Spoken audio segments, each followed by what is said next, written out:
YAHOVAH bless you and welcome to the series on 666 and the Harlow Revelation Revealed. We will start with the prophecy portion first and then move on to the interpretation of 666 and the Harlow Revelation.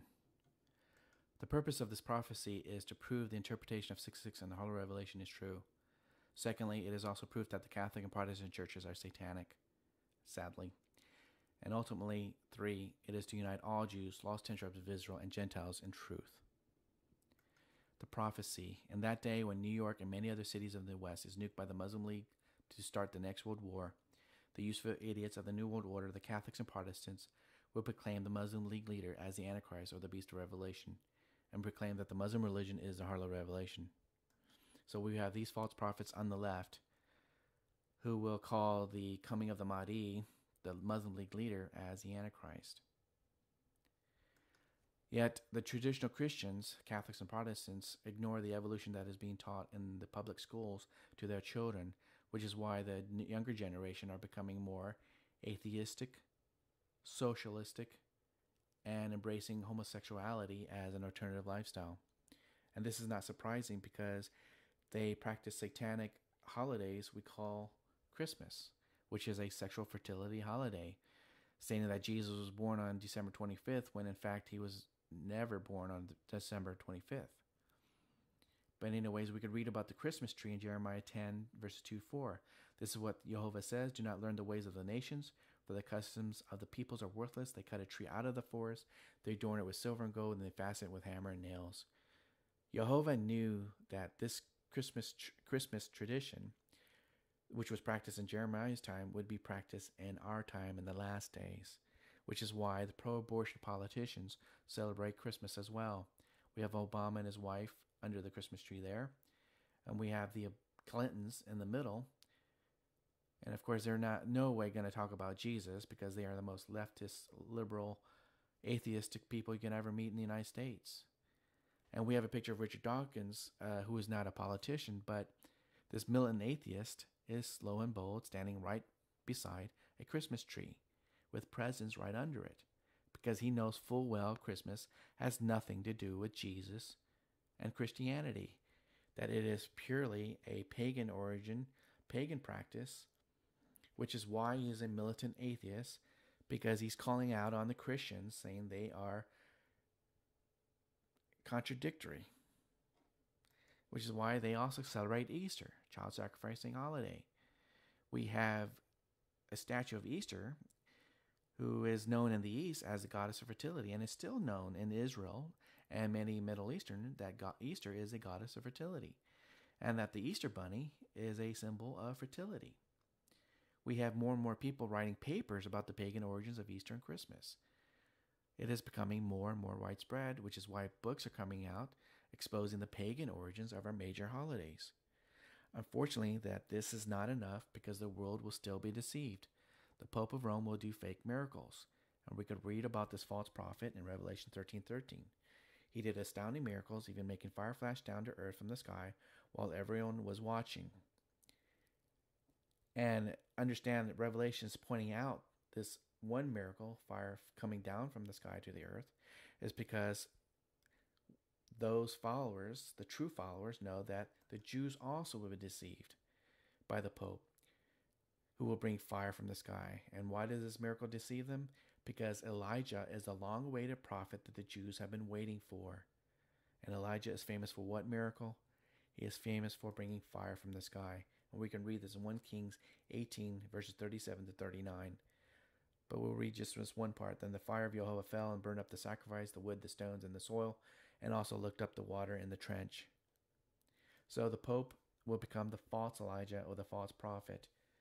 Unfortunately, this is very bad news for the rest of us, the true followers, because as Elijah commanded the Israelites to kill the false prophets of his day, Satan will subvert this to his own end, command the governments of the world to capture and kill the true servants of Jehovah in our day, in our near future, because they will call us, those who point out that Christmas and Easter are satanic, that Sunday is not the true Sabbath.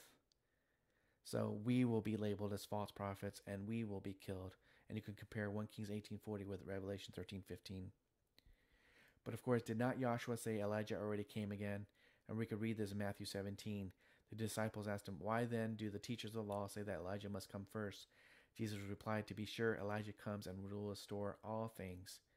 But I tell you, Elijah has already come, and they did not recognize him, but have done to him everything they wished. In the same way, the Son of Man is going to suffer at their hands." Then the disciples understood that he was talking to them about John the Baptist. People don't understand Jesus was relaying a secret message to his true followers, because Jews at that time was waiting for Elijah, and they still do today, because they did not recognize that John the Baptist was Elijah. So this secret message was relayed to us true followers. That's why us true followers know that the Jews will accept a false Messiah. And we read this in John 5, verses 43-47. "I have come in my Father's name, and you do not accept me, but if someone else comes in his own name, you will accept him." So Jesus goes on to state that Moses will accuse him for accepting a false Messiah as well, because they rejected the true Messiah, whom we know as Jesus or Yahshua, more appropriately, Yahshua. This is why Yahshua repeats Daniel's abomination of desolation prophecy, because it was to convey a secret message to his true followers that the Jews will accept a false Messiah. Read Matthew 24, verses 15-20 very carefully. What you basically read is that the Jews will not flee Jerusalem until they witness the abomination of desolation takes place. And of course, the question no one asks is, why aren't they told to leave before the abomination of desolation? Why aren't they told to leave when the Antichrist comes into Israel and just before into Jerusalem? Why tell them to flee after the abomination of desolation? It's because Yahshua knew they would accept a false Messiah. Unfortunately, only some Jews will flee to the wilderness. They will finally wake up and realize that they were deceived by the Pope by this false fire miracle and by the false Messiah who shall have destroyed their mortal enemies, the Muslim League and the Muslim leader. And we read about them in Revelation 12:6. Specifically, the woman fled into the wilderness to a place prepared for her by God, where she might be taken care of for 1260 days. And we know this is Judah because she is the crown of 12 stars and stands on the moon and gives birth to the Messiah. It is not the church, it is Judah. And this is the Jews who realize that they were deceived and run out and reject the New World Order. Unfortunately, again, this is bad news for the rest of us, the true followers, because in Revelation 12:17, then the dragon was raged at the woman and went off to wage war against the rest of her offspring, those who keep God's commandments and hold fast their testimony about Jesus. So who is the real Antichrist or beast? We go to Daniel 11, verses 40-45, which is a prophecy of our near future. At the time of the end, the king of the south shall attack him, the king of the north. And of course, the king of the south is the Muslim League, and they will attack him by nuclear weapons. But the king of the north shall come against him like a whirlwind, with chariots, horsemen, and with many ships, and he shall enter the countries, overwhelm them, and pass through. He will also invade the beautiful land. Many countries will fall, but Moab, Edom, and the leaders of Ammon will be delivered from his hand. He will extend his power over many countries. Egypt will not escape. He will gain control of the treasures of gold and silver and all the riches of Egypt, with the Libyans and Cushites in submission. But reports from the east and north will alarm him, and he will set out in a great rage to destroy and annihilate many. He will pitch his royal tents between the seas at the beautiful holy mountain. He will come to his end, and no one will help him. So understand, the king of the south, who will start the next world war by nuclear weapons, will be defeated ultimately by the New World Order. That is why he's not the Antichrist or the beast of Revelation. He is a Antichrist, but not the Antichrist. And that's why Egypt and Libya is mentioned in Daniel 11, 40-45, because we are to know that the Muslim League is going to be destroyed and conquered by the New World Order. Yes, they will start the next world war, but it will be the NW who will end it by defeating them. Which is why, for years, the leaders of the West has been calling out for a New World Order. George Bush Sr. here in September 11th, 1990, called for a New World Order, along with Brown and Cameron later on, who calls out for a New World Order to save the earth. They, of course, of the European Union, who has a poster modeled after Tower of Babel, which is not surprising. Of course, what are we talking about when we talk about the New World Order? Well, H.G. Wells knew about it because it goes back then and even further, but he states it is a system of the nationalist individualism that has to go. We are living in the end of the sovereign states and the great struggle to evoke a westernized world socialism. Contemporary governments may vanish, countless people will hate the New World Order and will die protesting against it. And here is the cover of his book that he wrote about the New World Order. So that is why China has been socialized along with the European nations, and that is why the United States is being socialized along with Central and South American nations. The whole world is becoming socialized. And of course, we have to ask, who is sitting on top of this pyramid of power, this New World Order? It is the monarchies and the bankers of the New World Order. They're trying to create a new feudalist system, according to some people, or a socialist system. But they are the puppet masters, the Windsor family of England, along with the other monarchies of Europe, with the Rothschild banking cartel. And of course, this is his famous quote about, it's whoever controls the money supply that really controls the government. But we have to ask ourselves, who are the Windsor family? Well, they were a German royal family, used to be called Saxe, Coburg, and Gotha, but they changed it to Windsor because of the anti-German sentiment in the British Empire during World War I. And why is this relevant? Because they are related to Ernest II, Duke of Saxe-Gotha-Altenburg, who was, of course, famous for helping Adam Weishaupt, who was the creator of the Order of the Illuminati. And what is the Order of the Illuminati? Well, in Wikipedia on Adam Weishaupt and the Order of the Illuminati, John Robertson, a professor of Edinburgh University in Scotland, was offered Illuminati membership, but he refused and subsequently wrote a book called Proof of a Conspiracy. And he states, an association has been formed for the express purpose of rooting out all the religious establishments, which is why evolution is being taught in schools by Richard Dawkins. And furthermore, he says, overturning all existing governments, the leaders would rule the world with uncontrollable power, while all the rest would be employed as tools of the ambition of their unknown superiors. And this book was given to George Washington, which is why he wrote, it was not my intention to doubt that the doctrines of the Illuminati and principles of Jacobinism had not spread in the United States. On the contrary, no one is morally truly satisfied of this fact than I am.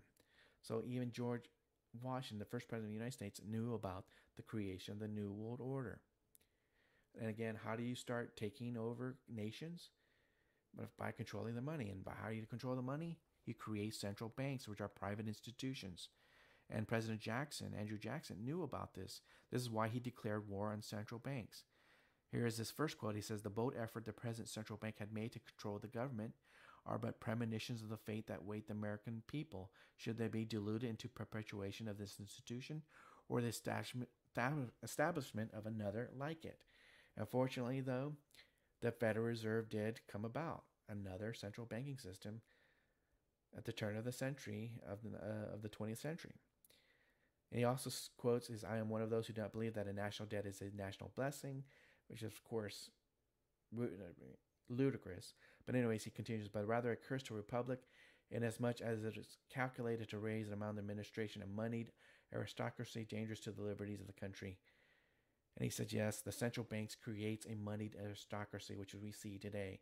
It is the rich getting richer, the corporations getting bigger, and the poor and the money and the middle class getting poorer. This is why he is famous for his quoting,